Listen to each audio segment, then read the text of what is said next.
My countrymen, as of this 21st of this month, I signed Proclamation number 1081, placing the entire Philippines under martial law. This proclamation was to be implemented upon my clearance, and clearance was granted at 9 o'clock in the evening of the 22nd last month.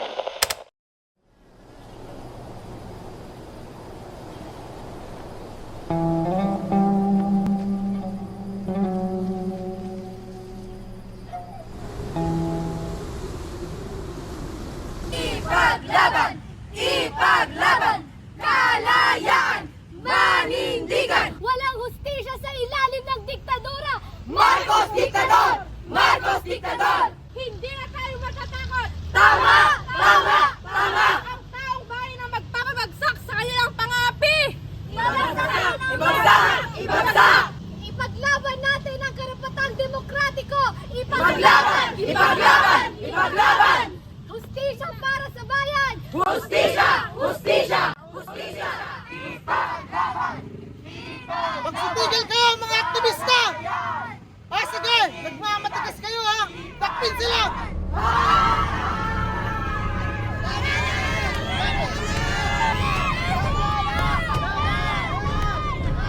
Tumakbo ka na! Hindi ko sila iiwan! Magpapakamatay ka ba?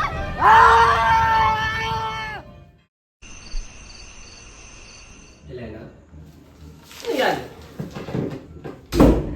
Tungkol sa rally po pa nung nakaraang araw. Tungkol sa kalupitan ng gobyerno. Ano mo nga yan? Sinasayang pa oras mo? Di ba napag-usapan na natin to? Nag-iingat naman po ako eh. Umiiral naman katigasan ng ulo mo. Gusto mo bang makulong? Paparusahan? Pati ba ang pamilya natin idadamay mo dyan sa paglaban mo sa batas militar? Hindi naman po sa ganun. Kailangan ko lang pong magsulat para malaman ng tao yung totoo pa. Magpapakamatay ka ba, Elena? Ha? Isa ka namang hamak na estudyante. Anong laban mo sa mga walang awang sundalo dyan? Pa, kung hindi po tayo kikilos, sino yung gagawa nito? Kung hindi ako magsusulat, sino yung magpapahayag ng totoo sa mga tao? Pa, tinapakan na nila tayo eh. Hinurakan na nila yung pagkatao natin. Magbubulag-bulagan pa ba tayo? Magpapakaduwal habang buhay? Lintik na katotohanan yan! Tigil mo na yan, Elena, ha? Ito na ang huli!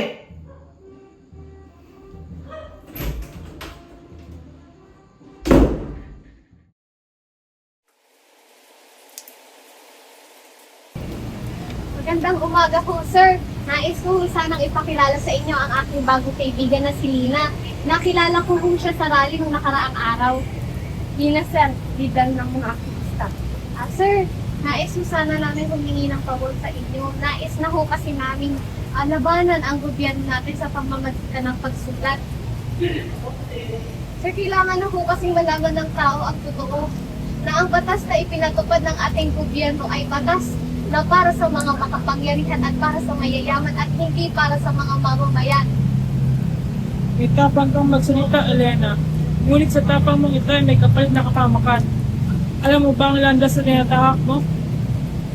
Sir, hindi ko na kung iniisip yung landas na tatahakin ko o yung kapakamakan na mangyayari sa akin. Ang importante sa akin, sir, ay mabigyang boses ang bawat mamamayan, sir, na inaapi at patuloy na inaabuso ng ating gobyerno. Hindi mo, sir, nag-iisa si Elena. Kasama niya mo ako. At sana, makasama rin namin kayo sa paglaban sa gobyernong mapang-api.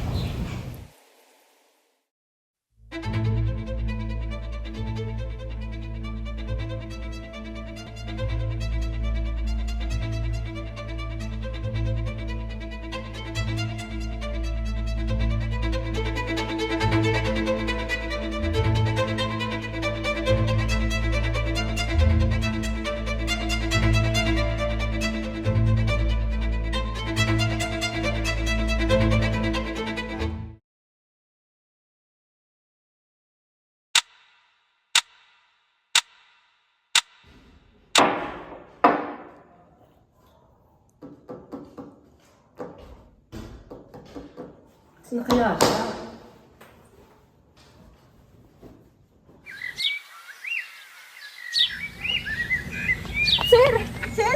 Ano nangyari kay Elena? Nawawala raw ho siya. Hindi umuwi kagabi at hanggang ngayon, hinahanap pa rin siya. Ano kung gagawin natin? Paniguradong dinampot siya ng mga sundalo, tulad ng mga ginawa sa mga aktivista, journalist at reporter. At hindi malabo, tayo ang susunod kung di tayo mag-iingat. Kailangan nating sumulat. Ipaalam sa madla ang nangyari kay Elena upang malaman nila ang kahayupan ng mga demonyong yun.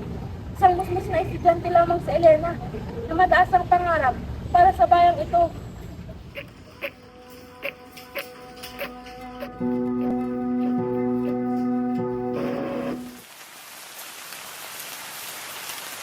Hoy! Sandali ako dyan! Pagsitigil mo! Wala kaming kasalanan! Lahat ng kumakalaban sa gobyerno. May kasalanan. Wala kaming ginagawang masama!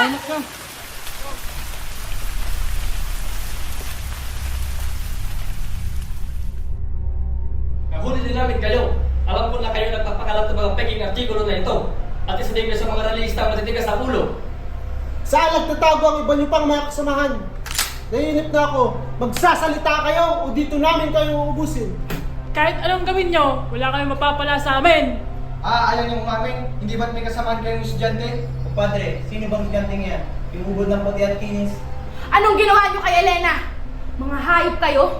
Wala kayong awa! Ginawa lang namin ang dapat gawin. Wala kayong magagawa dahil sa ilalim ng batas. Wala kayong karapatan. Mga demonyo!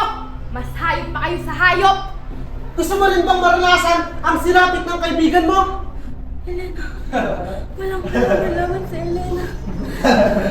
Ano nangyari sa kanya?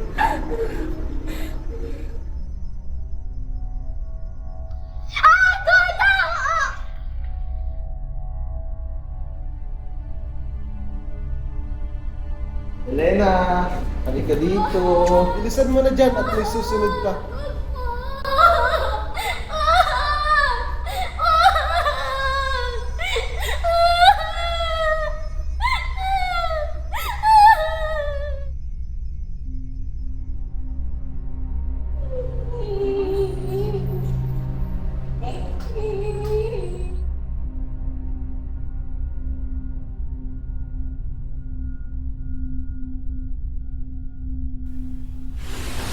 Gising! Pasok!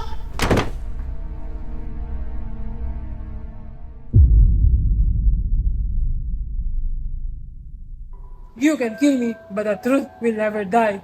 Ang mga pinaglalaban ko ay mananatiling buhay. Ang gobyerno ang may kontrol at hindi mo na ito mababago.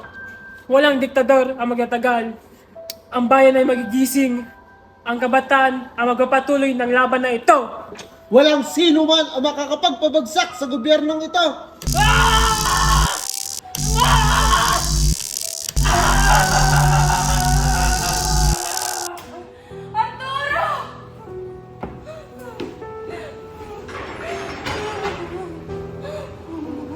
Ikaw ang bahala dyan.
Huli na tayo.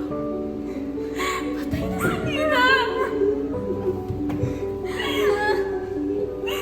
Lina!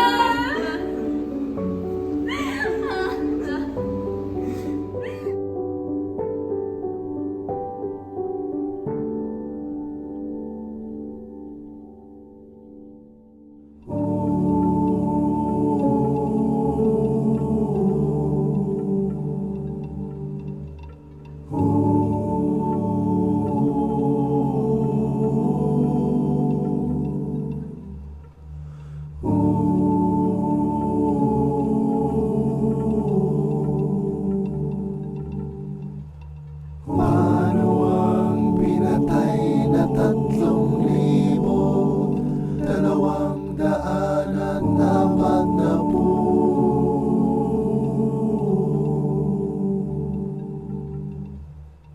Paano ang pinatay na 3,240.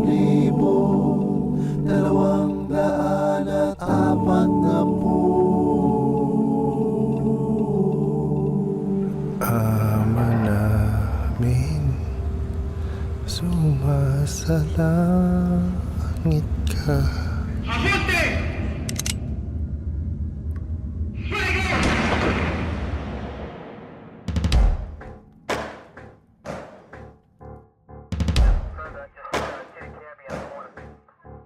Walang pakundangang pagkakakulong ng 70,000 katao.